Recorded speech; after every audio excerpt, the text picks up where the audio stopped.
I'm Kathy Brown, and I'm going to do some holiday placemats on my ProStitcher with my Crown Jewel 3. So it's kind of a fast and easy process because ProStitcher is just going to stitch them out for me.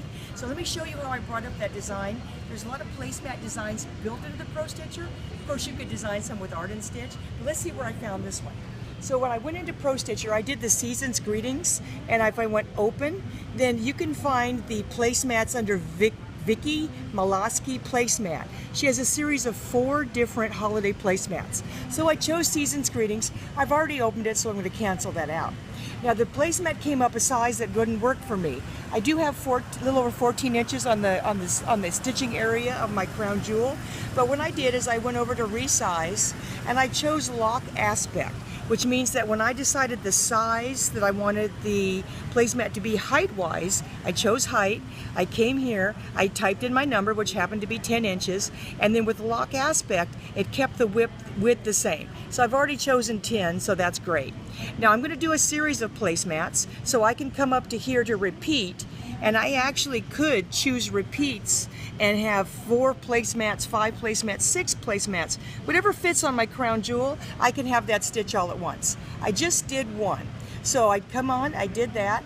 Once I did that, I'm going to reposition it on my quilting frame. Now I have several choices. I could choose to place the start point. I could place the end point. Actually, what I used is I chose the lower left-hand corner. I touched that and it repositioned the placemat on my surface, which is kind of fun.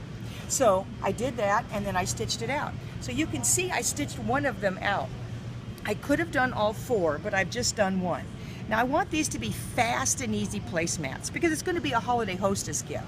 So what I could do after I stitch all 4 of my placemats out, I could simply cut them out and I can bind them using a traditional quilt binding technique, which would be fun, which would be elegant. But did I mention I wanted fast placemats? So what I could do is I could actually take them over to my Baby Lock serger and I could do a really pretty wide 3-thread with some decorative thread, and that would be great too.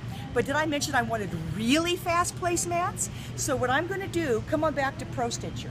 I noticed when this stitched at the very beginning, it did an outline all around the outside edge. So what I'm going to do is I'm going to use that as my stitching line. So I'm going to come back to quilt and I'm going to do a new ending for my design. I wanted only to stitch around this outside octagon here. So what I'm going to do is I'm going to take my ending point back and I'm going to take it out. I noticed when it was stitching that was the first 8 segments. If I didn't know that, I could have it stitch around without stitching, just moving by deselecting that stitch key. So I wanted to stitch the first 8 segments, and then what I'm going to do is I'm going to take a piece of fabric. Here's a piece of fabric, and I'm going to put it on the back of my placemat.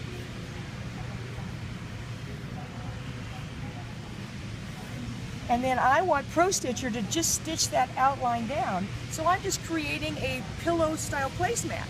All I'll do, stitch around that outside edge, then turn it right side out, and I have the world's fastest set of placemats. So let's just get that started stitching, and I think you're going to be amazed how fast this is going to go.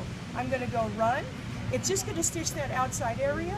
I'm going to hit proceed. It's going to go to that exact corner. You can't see it because it's under the fabric. Pull up its thread, get out of the ray, proceed.